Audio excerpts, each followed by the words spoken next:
soal skema anti COVID ini atau orang-orang yang sama kayak lo menyuarakan hal yang sama, apakah memang ada kelompoknya yang saling berkaitan antar negara atau enggak? Oke. Gini Far ya. Ketika peran mainstream media ini sangat vital di sini. Contoh kasusnya di Amerika. Ya. Ketika orang-orang Amerika itu ada yang mencoba untuk tidak mau terlalu tergiring oleh narasi tunggal dari WHO, mereka akan disudutkan dengan stigma mereka tuh pro Trump. Oke. Ya kan kita tahu pro Trump itu kan redneck, kampungan, orang bule-bule yang suka nonton gulat-gulat nggak jelas itu. Iya kan? Terus. Iya. Kalau di Indonesia ketika kamu mencoba mencari sumber informasi lain dan kamu punya opini alternatif, opini yang tidak sesuai dengan narasi itu dari WHO, kan dengan stigma jika kamu itu jika kamu penganut sebuah agama yang radikal. Saya nggak bilang nama agamanya ya, bisa Hindu, bisa Buddha, bisa apapun itu gitu. Tapi stigmanya dibawa ke sana. Dan narasi dari semua artikel-artikel yang menyerang orang-orang yang percaya konspirasi itu punya tone atau punya nada yang sama. Selalu menyerang orang-orang yang suka konspirasi itu selalu dituduh, 1, kurang berpendidikan, 2, miskin, 3, kriminal, 4, gangguan mental, gitu lah. Itu tone-nya sama, meskipun yang nulis itu orangnya beda-beda, dengan bahasa yang berbeda-beda, tapi tone-nya sama. Jadi dari sana kita bisa menilai kan, jika kita lihat ini tone-nya sama semua, berarti ini ada satu narasi yang sama, cuman dielaborasikan. Ngelek. Video lu ngelek. Tapi suaranya kayak masih aman. Oke, udah aman. Ya. Suara lu nggak ada, Bli. Suara lu nggak ada. Bilang suaranya nggak ada gitu. WhatsApp.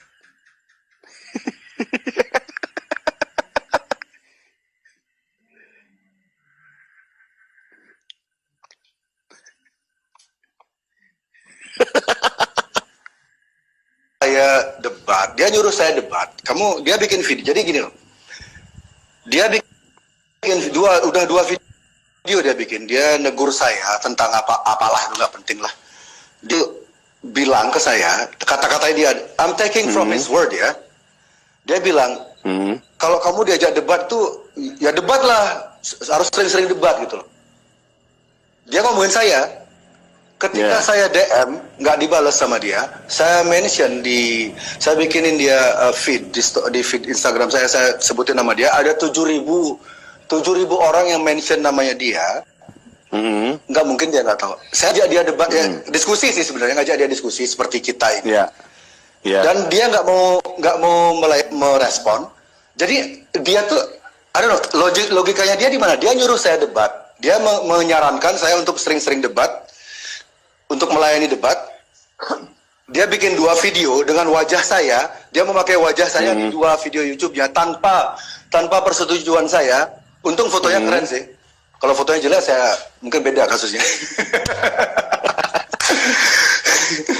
Jadi dia pakai wajah saya di videonya dia, dia tanpa persetujuan saya, ngomongin saya, menganjurkan saya untuk menyarankan saya untuk sering-sering debat. Ketika saya ajak dia debat, dia tidak mau. Itu namanya orang apa kalau nggak pengecut?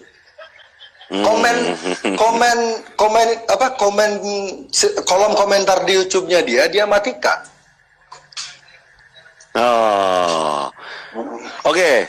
Nama berikutnya dia di Corbuzier.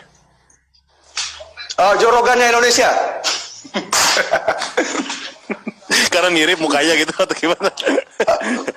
Bela diri,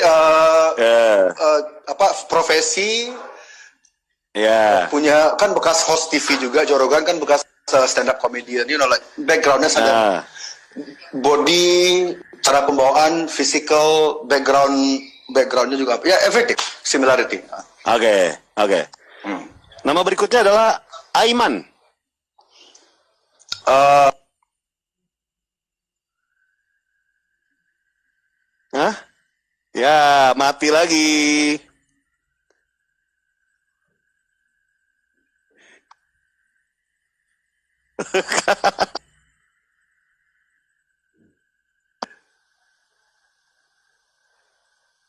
Suruh join lagi deh.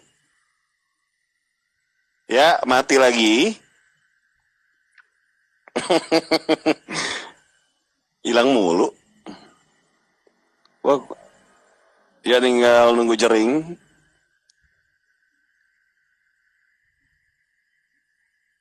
Oke. Kita nunggu jering lagi di sini. Nah, sip.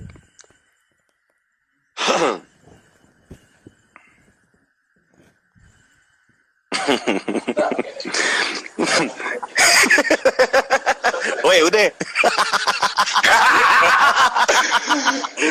fuck you Oke, know, man. terakhir Aiman. Gara-gara nyebut nama host TV itu langsung like sialan anjing.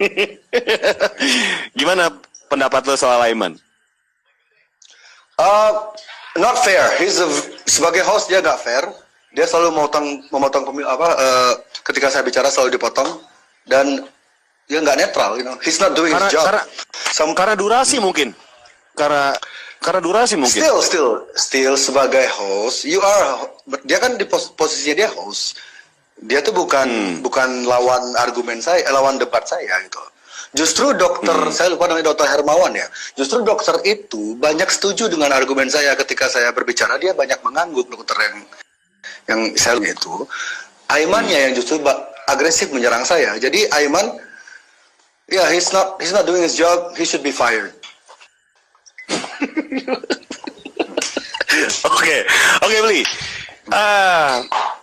Teman-teman band kayak Bobby, Eka ngelihat sekarang lo yang seperti ini, apakah mereka menegur atau kayak mendukung aja atau gimana? Kayak ada nggak sih kayak omongan-omongan kayak cuy nggak usah segitunya kali? Ada kayak gitu nggak sih atau mendukung aja?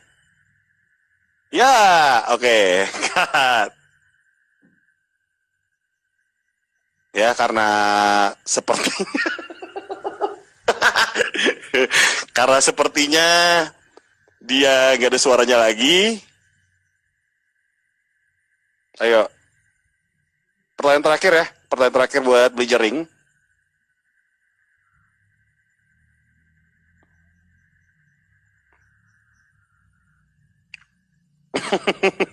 Kita menunggu Jering Ari Astina.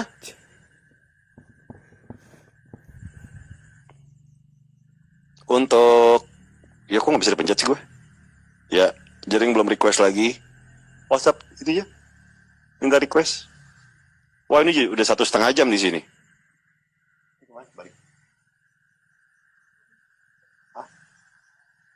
Oh, di bawah. Oh.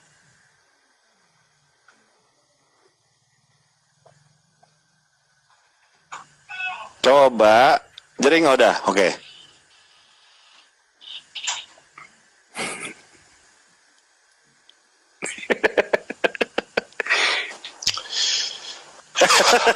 Cuy, udah.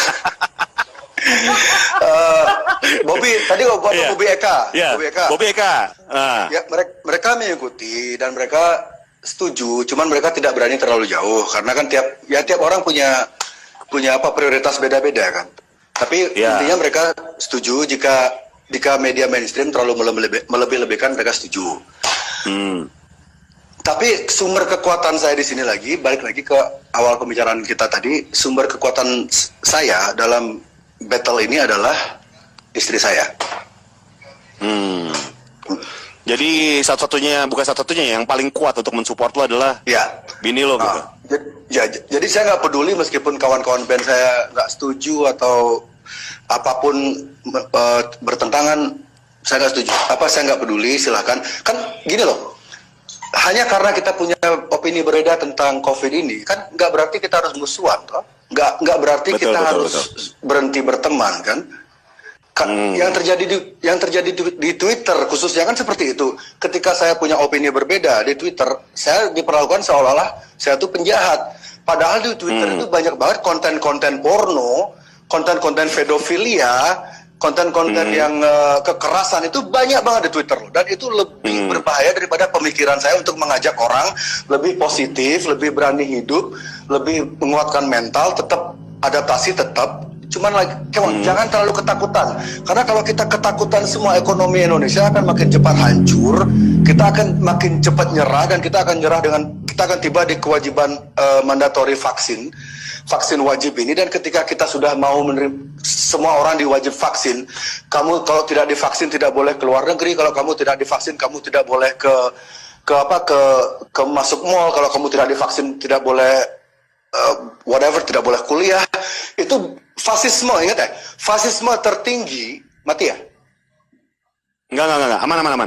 Enggak, aman. Bagi saya fasisme tertinggi itu adalah ketika otoritas atau penguasa atau kalangan tertentu menentukan apa yang boleh ada di dalam tubuhmu. Itu sudah fasisme paling bangsat bagi saya. Oke. Ya, sementara beli jaring ngelek, ya nggak ada suaranya lagi.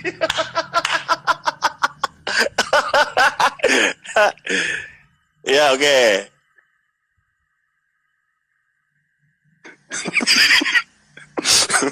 Nge-lag cuy, nggak ada suaranya lagi. Seperti kita sudahi saja ya. Gue pengen ngobrol-ngobrol lagi terakhir untuk jaring.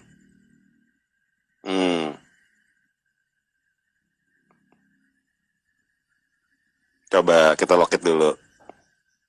Belum di accept. Belum di request. Kok nggak bisa di... Gue ada Dani Cagur, beli tower dong beli. Bener kata Dani Cagur tuh, bikin tower di atas. Nah, oke.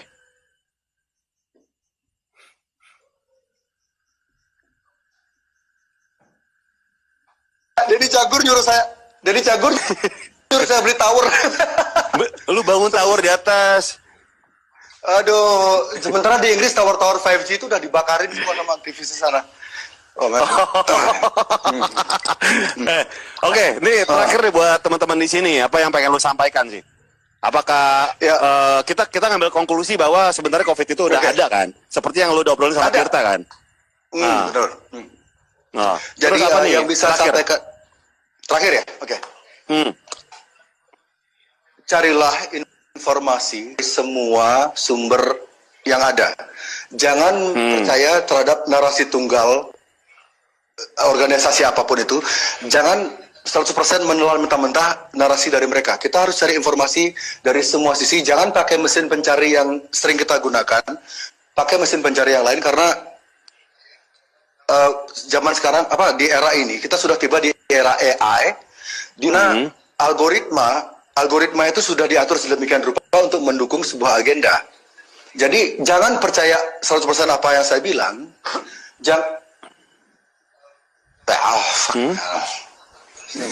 Macet ya? Oke, enggak, suaranya masih.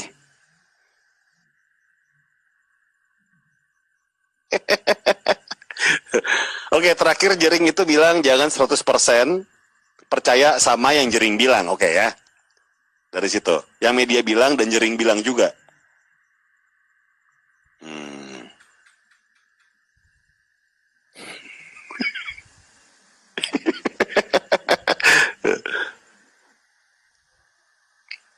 Tadi gue denger gitu gak sih? Jangan 100% yang dia bilang, percaya sama yang dia bilang, iya gak sih? Beli. Tadi lu bilang jangan 100% percaya sama media bilang. Langsung ya? Iya. Iya, jangan 100% percaya dengan apa yang saya bilang, jangan 100% percaya dengan apa yang media bilang, jangan 100% percaya dengan apa yang Gofar bilang juga. Lakukan research Anda sendiri, gunakan mesin pencari selain yang biasa Anda gunakan. Carilah informasi, kan ini ada beberapa nama vital yang terlibat di sini ya. Yang terlibat di scam ini. Cari background mereka tuh sebenarnya tuh mereka tuh siapa? Mereka tuh latar belakangnya apa? Rekam jejaknya Tedros tuh apa? Rekam jejaknya Fauci tuh apa? Rekam jejaknya Bill Gates tuh apa?